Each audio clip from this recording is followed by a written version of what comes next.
Praise the lord.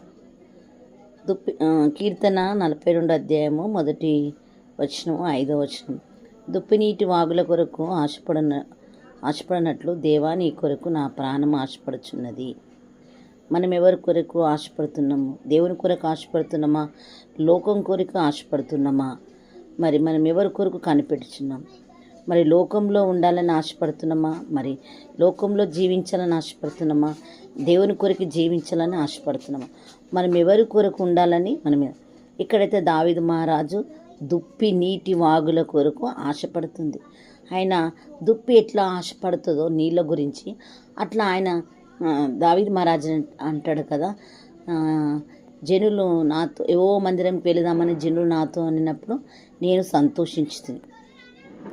ఆయన కేవలం దేవుని మందిరం అంటే అంత దేవుని సన్నిధిలో కనిపించాలని అంత సంతోషం.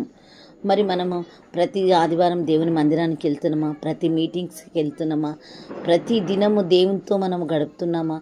మనం ప్రతిరోజు దేవునితో సావాసం చేస్తున్నామా? మనము పరీక్షించుకునే వారిగా ఉన్నాం. మనకు చిన్న ఆపద వచ్చిందనుకో చాలా మనం బాధపడతాం. అప్పుడు మనమే, నా ప్రాణమా నీ వేళ కృంగిన్నావు, నాలో నీ వేళ తొందరపడుచున్నావు, దేవుని యందే నిరీక్షించుము.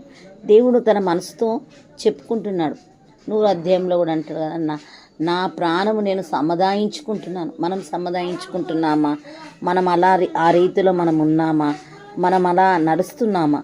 ఆయన నా రక్షణకర్త, ఆయన నా దేవుడని నేను చెప్పుకుని ఇంకనూ ఆయనను స్తుతిస్తా.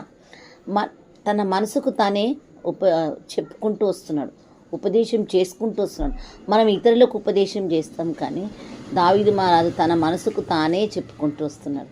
మరి మన మనసు పరు విధాలుగా లోకం వైపు అటు ఇటు ఊగులాడుతుంది.